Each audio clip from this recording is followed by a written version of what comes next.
Selamat datang di Naikovi Channel. Jangan lupa untuk subscribe and like supaya kamu gak ketinggalan film-film menarik lainnya. Tidur terlentang tolong dibangunkan karena harus mendengarkan wajengan. Selamat datang Mimin ucapkan, jangan sungkan menikmati tontonan. Pantun dulu ya guys. Anak adalah anugerah terindah dalam kehidupan sebuah keluarga, sehingga orang tua akan berusaha bagaimanapun caranya untuk membahagiakan dan melindungi anaknya. Begitu pula yang dilakukan oleh Yulim yang berjuang hingga titik darah penghabisan untuk anaknya yang bernama Yuna dalam film yang berjudul Don't Cry Mommy. Sebuah film dari Korea Selatan garapan Kim Young Han. Mau tahu bagaimana kisahnya? Jangan kemana-mana, tetap saksikan video ini dan jangan lupa untuk subscribe, like, comment, and share ya guys. Oke, langsung saja kita ke TKP-nya ya. Pemandangan pertama dalam film ini diperlihatkan Yuna, seorang murid baru yang baru saja pulang sekolah dan dijemput oleh ibunya yang baru saja menyelesaikan sidang perceraiannya. Dan mereka pun terlihat saling bercerita dan bersenda gurau bersama. Keesokan harinya, tak sengaja Yuna ini bertemu dengan seniornya yang bernama Juhan. Sumin sebagai sahabatnya sudah memperingatinya agar berhati-hati terhadap Juhan. Namun sepertinya peringatan yang diberikan oleh Sumin ini tidak dihiraukan oleh Yuna, karena hatinya sedang lupe-lupe nih kepada Juhan.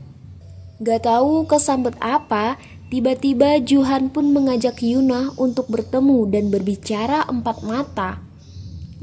Makin berbunga-bungalah hati si Yuna ini. Keesokan harinya, Yuna pun berniat mengajak Juhan bertemu. Karena ia pun berniat ingin memberikan coklat buatan ibunya. Adegan selanjutnya memperlihatkan Yuna yang sudah sangat bersemangat untuk bertemu dengan Juhan. Dia nggak tahu guys, bahwa saat ini dia sedang menjemput mimpi buruknya. Ternyata di tempat tersebut juga ada Park Jun dan Ji Wook. Tidak lama setelah itu, ia pun dirundung paksa oleh ketiga pria tersebut. Mereka pun asik tertawa bahagia bersama. Ketika ibunya Yuna ini sampai di rumah, dia pun baru mengecek HP-nya dan mendapatkan pesan agar segera menolong anaknya. Dia pun panik dan berusaha mencari Yuna. Dan tak lama setelah itu dia pun mendapatkan telepon dari polisi. Adegan berpindah di rumah sakit yang dimana Yuna sudah ditemukan. Ibunya pun terkejut melihat kondisi anaknya dalam keadaan babak belur. Dan setelah dia sadar, Yuna pun menangis dalam pelukan ibunya. Ibu Yuna pun datang ke kantor polisi dan bertemu dengan ketiga orang pria tersebut. Tetapi kemarahannya kepada mereka tidak membuat mereka takut. Adegan selanjutnya berpindah di mana Yuna ini sedang mengikuti pemeriksaan dari polisi. Dan setelah itu dia pun diperbolehkan untuk pulang ke rumah. Setelah kejadian ini, Yuna pun menjadi begitu pemurung.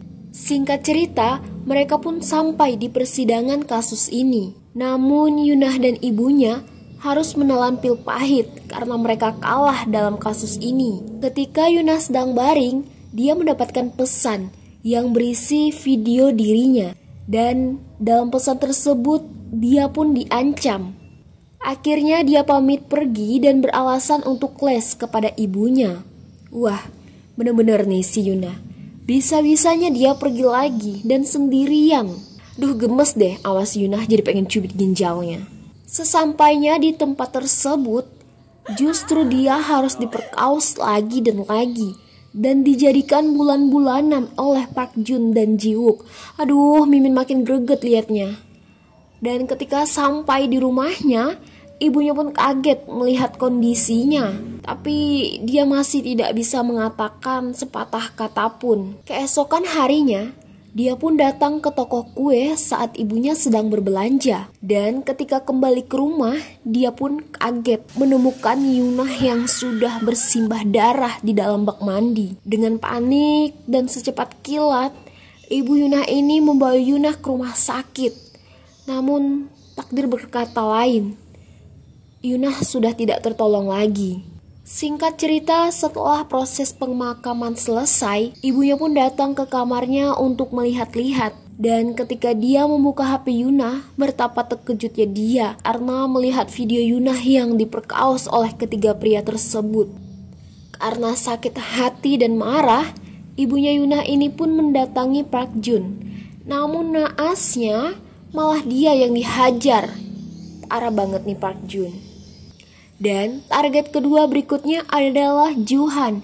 Namun kali ini Juhan berhasil lolos karena dia mengira bahwa Juhan ini juga sangat menyukai Yunah. Dan selanjutnya dia pun mendatangi Jiwook. Sempat terjadi baku hantam di antara keduanya. Bahkan ibunya Yunah ini dihajar habis-habisan oleh Jiwook. Dia juga hampir saja diberkaus oleh Jiwook. Emang gak ada otak nih Jiwook. Udah anaknya, ibunya juga mau disikat. Namun ia beruntung dan selamat karena nyawa Jiwook telah tercabut lebih dahulu. Selanjutnya ibu Yunah ini pun mengintai Park Jun yang sedang mencuri. Dan setelah selesai dengan membabi buta, dia menabrak Park Jun menggunakan mobilnya yang mengakibatkan ia pun tewas seketika. Detektif Oh pun mendapatkan laporan atas kasus kematian ini.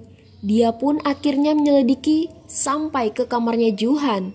Dan akhirnya dia pun tahu bahwa yang sebenarnya. Dan pada saat itu juga anaknya ada di TKP.